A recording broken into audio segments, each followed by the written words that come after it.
por cuanto has guardado la palabra de mi paciencia. Yo también te guardaré de la hora de la prueba que ha de venir sobre el mundo entero para probar a los que moran sobre la tierra. He aquí, yo vengo pronto, retén lo que tienes para que ninguno tome tu corona. Gloria a Dios. Saludamos en este hermoso día a cada uno de ustedes, amados oyentes, que están al tanto, expectantes por el conocer más de Dios, ávidos de estudiar las cosas de Dios y aplicarlos a vuestras propias vidas, como señal de obediencia a nuestro Padre Celestial, sabiendo que el conocer al Padre por su palabra conllevará a obtener vida eterna en Cristo Jesús. El estudio de las iglesias en nuestros días, como la presenta Apocalipsis, nos da un panorama propio de cada una de nuestras iglesias locales. Pero creemos que el Señor muchas veces tardará mucho o quizás años. Pero qué equivocado podemos estar.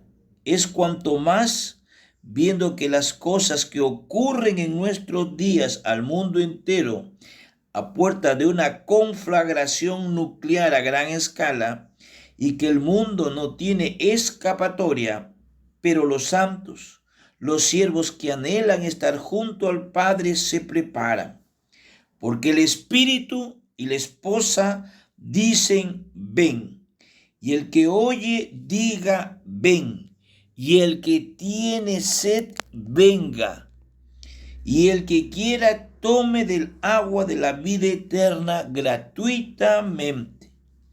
El análisis de hoy solo se versará en los versículos 10 y 11 del libro de Apocalipsis. Amado oyente, la iglesia de Filadelfia, la más joven de las 7 iglesias que estamos analizando, aunque sin embargo la que más alabanzas recibirá por su buena conducta y actitud, durante siglos Filadelfia fue la única ciudad cristiana libre en medio de una tierra no cristiana, siendo el último baluarte del cristianismo asiático hasta mediados del siglo XIV, fecha en la que todas las demás iglesias habían desaparecido, salvo la de Filadelfia, la única que por aquel entonces seguía enarbolando la bandera de la fe cristiana. Hoy en día, esta ciudad es conocida como Al-Azehir y está situada en lo que antes se conocía como Asia Menor y que actualmente es Turquía. La iglesia de Filadelfia era especial por varios motivos. Algunos la han llamado la iglesia misionera, debido a su celo a la hora de expandir el evangelio. Otros lo han denominado la iglesia que sirve, aspecto que también era cierto. Otros la han llamado la iglesia viviente, lo cual también resulta adecuado. Sin embargo, un sobrenombre que a nosotros nos resulta más apropiado es el de la iglesia viva o la iglesia que cree en la Biblia. Era esta una iglesia bíblica que vivía la palabra de Dios y que estaba fundada en la palabra del Señor. Sus conocimientos eran buenos, sus fundamentos eran sólidos, porque como el mismo Señor Jesucristo enfatizó en su carta, has guardado mi palabra y no has negado mi nombre. Apocalipsis 3:8. Por cuanto has guardado la palabra de mi paciencia, yo también te guardaré de la hora de la prueba que ha de venir sobre el mundo entero para probar a los que moran sobre la tierra. Cristo hace aquí una descripción de un acontecimiento futuro que por un periodo breve de tiempo someterá al mundo entero a prueba.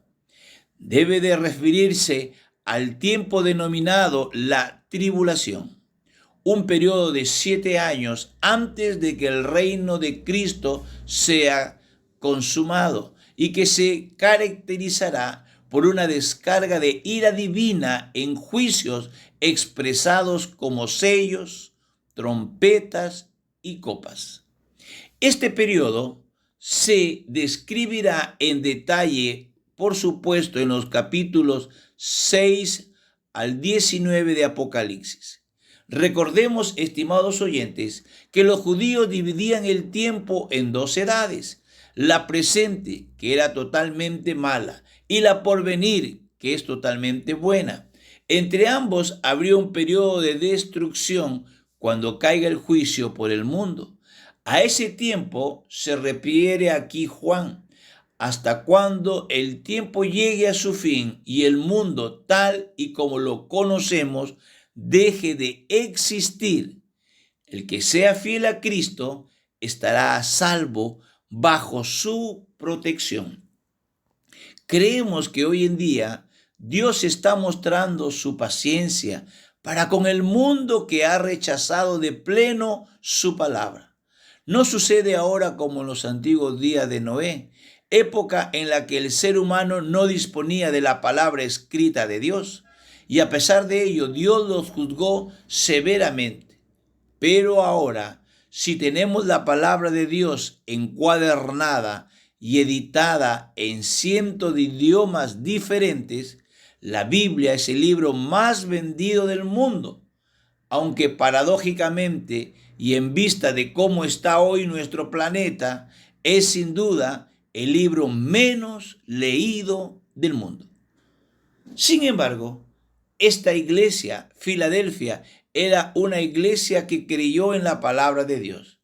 He aquí, yo vengo pronto. Retén lo que tienes para que ninguno tome tu corona.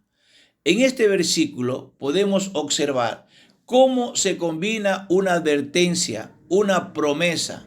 El Cristo resucitado les dice que está por venir pronto. Se ha dicho que en el Nuevo Testamento la segunda venida de Cristo se presenta con 2 claros propósitos. En primer lugar, como advertencia a los descuidados. El apóstol Pablo ya advirtió a los tesalonicenses del terrible castigo que les espera a los desobedientes e incrédulos. Cuando Jesucristo sea revelado desde el cielo y obtenga una victoria rápida y definitiva sobre sus enemigos. Segunda de Tesalonicenses 1, de 7 al 9. También el apóstol Pedro advirtió a los suyos que tendrían que dar cuenta de sus acciones al que viene a juzgar a los vivos y a los muertos. Primera de Pedro 4:5. En segundo lugar, la segunda venida se utiliza para dar consuelo a los oprimidos. Santiago exhorta a la resistencia paciente a sus fieles porque la venida del Señor se aproxima.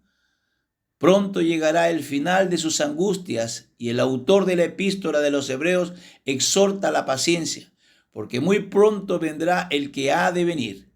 Pero además observamos aquí otra advertencia. El Cristo resucitado manda a los cristianos de Filadelfia que retengan lo que tienen para que nadie les prive de su corona. No se trata de que nadie puede robarle su corona, que les pertenece, sino que Dios se la retire y se le dé a algún otro, porque no sean dignos de llevarla. En la Biblia encontramos numerosos ejemplos al respecto. Esaú perdió su posición de primogénito ante Jacobo, Rubén ante Judá, Saúl ante David, Judas ante Pablo. Los judíos perdieron su posición ante los cristianos gentiles. En su obra, Dios asigna una tarea a cada persona, pero si ésta resulta incapaz de realizarla, se la dará a alguna otra. ¿Ha reflexionado usted, querido oyente, si está llevando a cabo con esfuerzo y diligencia la obra que Dios le ha encomendado? ¿Es usted digno de recibir la corona celestial que Dios ha prometido a los que le sirven con excelencia? También nos hacemos esta misma pregunta, porque nos atañe a todos los que somos cristianos, los que seguimos a Cristo y esperamos su segunda venida. Amén. Gloria a Dios.